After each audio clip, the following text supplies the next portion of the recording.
Hello, my name is Gianna, and in this video, I will be explaining how Tim Burton's filmography has contributed to the popularization of Gothic culture in the American film industry.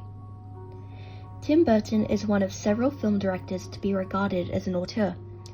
But what is an auteur? An auteur is a unique artist, generally a filmmaker, whose creative influence is so unrestrained and intimate that the filmmaker is compared to being the author of the film, thereby cementing the director's own distinctive style. So, how has Tim Burton achieved this status? There's something sad about it being separated, but there's also a kind of a wonderful freedom, because it's like when people brand you as a freak of some sort, it allows you to kind of act freakish without people really getting on your case.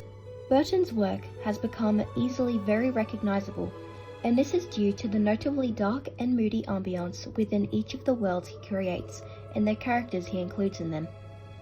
This can be seen in every movie he has directed since his first major hit in 1988, Beetlejuice, which went on to become Tim's first big movie that showcased his Burtonesque art style. But what characteristics throughout each of his movies have defined that term? If we look at just 3 of his films, Alice in Wonderland, Edward Scissorhands, and Beetlejuice, there are some pronounced commonalities amongst this trio. Starting with the fact each movie takes place in a fantasy world heavily opposing reality. A girl falls down a hole into a magical wonderland. An unfinished synthetic man who has scissors for hands. And a deceased couple who get harassed by a freelance bioexorcist.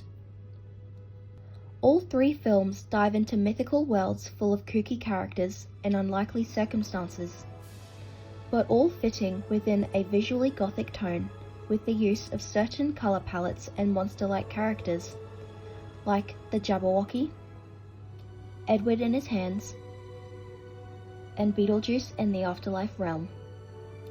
Another outstanding trademark of Burton within every film of his are reoccurring or favored actors, like Johnny Depp being his number 1, having starred in 8 of his films, followed by Helena Bonham Carter in 7, and Michael Keaton, Michael Gough, and Christopher Lee, all sharing 5 each.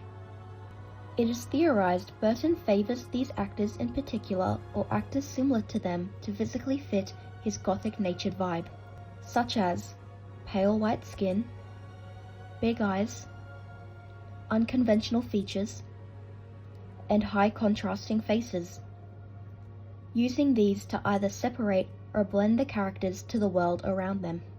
An additionally prominent style of Tim Burton that fits the dark and moody aesthetic that he aims for are the stop-motion animated films that he's worked on, such as A Nightmare Before Christmas, Corpse Bride, and Frankenweenie.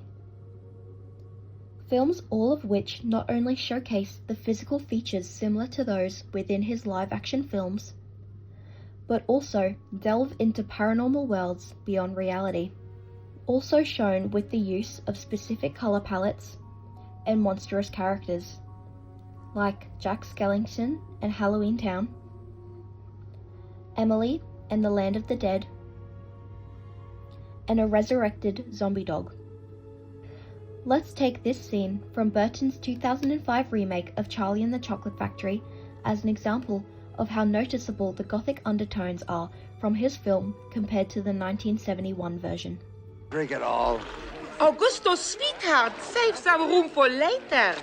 Augustus, please, don't do that. My chocolate must never be touched by human hands. Please, don't do that. Don't do that. You're contaminating my entire river. Please, I beg you, Augustus. My chocolate. My chocolate. My beautiful chocolate. Don't just stand there, do something. Help.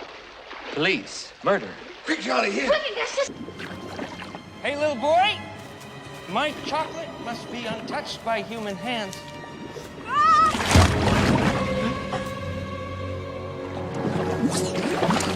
You're wrong. He can't swim! Save him!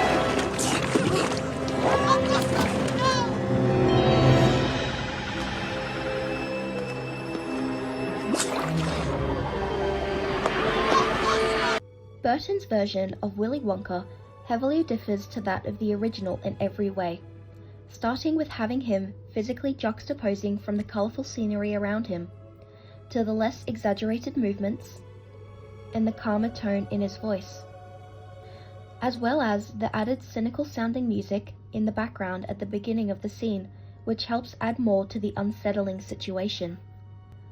Another hidden aspect that almost every one of Burton's films possesses is the fact that each of his films' score is created by close friend and talented composer Danny Elfman. Over their 40 years of partnership, the pair have worked on over 15 films together. The synergy of their work has become a crucial element to his films and has helped with the elevation of Burton's signature visual aesthetic. Yeah.